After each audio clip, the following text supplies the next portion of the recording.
Yo yo yo yo, kali ini kita akan membahas problem tentang remote alarm ataupun sistem alarm kendaraan.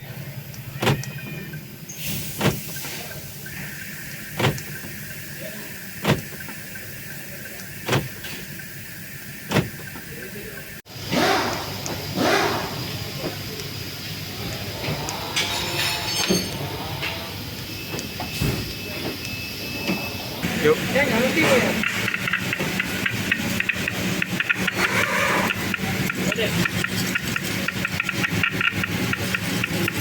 Lanjut kita periksa tahanan dari sirine. Ternyata hasilnya 0,56 mega ohm, artinya 500.000 ohm, artinya tahanannya besar sekali guys.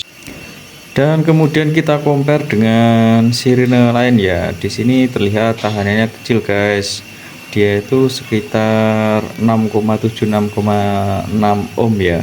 Jadi tahanan itu tidak boleh terlalu besar. Kalau terlalu besar bisa-bisa sirine tidak bisa nyala guys. Lanjut kita cek yang lainnya.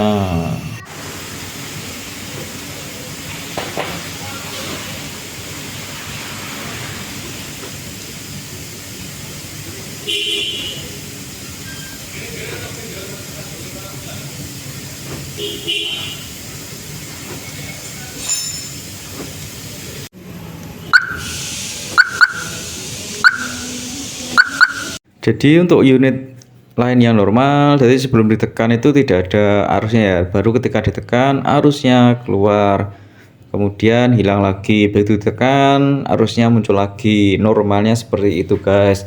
Sedangkan di kendaraan yang trouble kemarin, dia tuh arusnya standby terus. Jadi untuk memastikan apakah itu tegangan semu atau tegangan nyata, kita lakukan pengecekan dengan lampu dan ternyata lampunya nyala beneran guys, artinya dia itu bukan tegangan semu ya, dan ada terus sinyalnya. Nah ini kita coba dengan meng-cut off dengan massa bodi ya, ternyata arus standby plusnya itu ada terus. Lah ini juga tidak normal guys. Lanjut kita periksa.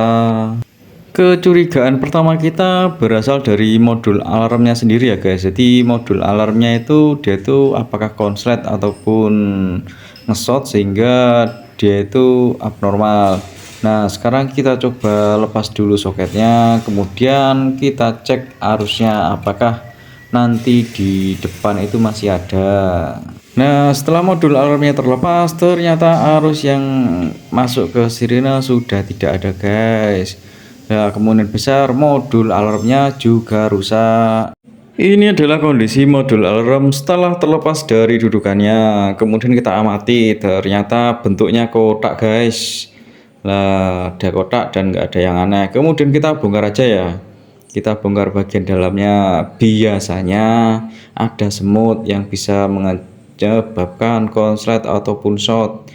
Tapi setelah kita lihat dan kita rasakan, ternyata kok nggak ada semutnya ya. Nah yang ada kayak permen-permen ini guys, permen biru dan permen merah. Dan kemungkinan ada beberapa komponen yang sudah short. Lanjut kita lakukan pemeriksaan fuse dari sistem alarm, dan ternyata fuse-nya leleh guys. Nah kira-kira apa ya yang membuat fuse itu leleh? Kita cek. Banyak bekas semut di soket-soket. Lanjut kita ganti modul alarmnya guys. Ini adalah modul bekasnya dan modul barunya sudah terpasang di dudukannya. Lanjut kita cek lainnya. Jadi sebelum kita ganti modul, kita sudah lakukan pengecekan ulang pada area ataupun sirkuit dari kelistrikan sistem alarm ya, dan kita sudah ganti juga fuse-nya, dan kemudian kita bersihkan bekas-bekas semut yang menempel di soket-soket ataupun yang menghalangi jalur dari kabel-kabel sistem alarm. Dan inilah kondisi arus output dari modul alarm yang menuju ke sirine. Nah, di sini tidak ada arusnya ya. Jadi ini kondisi sudah normal. Dan inilah perbandingan sebelum dilakukan penggantian modul alarm dan sesudah dilakukan penggantian modul alarm, guys.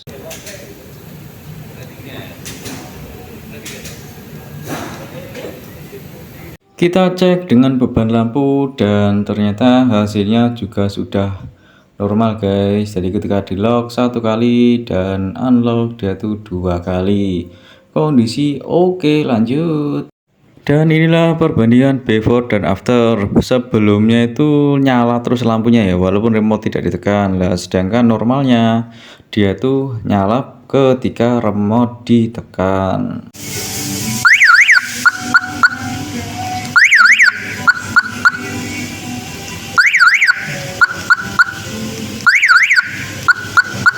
Jadi kesimpulan dari problem ini yaitu pertama tuh sirenenya tidak nyala karena arus yang dari modul alarm tuh standby terus ya. Ketika arus standby terus itu akhirnya merusak sirine itu sendiri. Kenapa kok modul alarm dia itu bisa rusak? Ternyata karena ada semut yang mengganggu dari jalur sistem alarmnya. Karena semut ini akhirnya juga merusak ataupun juga melelehkan fuse dari alarmnya sendiri. Jadi saran dari kami adalah jangan sampai meninggalkan bekas makanan di dalam kendaraan karena bisa mengundang semut untuk bermukim atau membuat koloni di dalam mobil. Jangan lupa like, comment, dan subscribe. Terima kasih.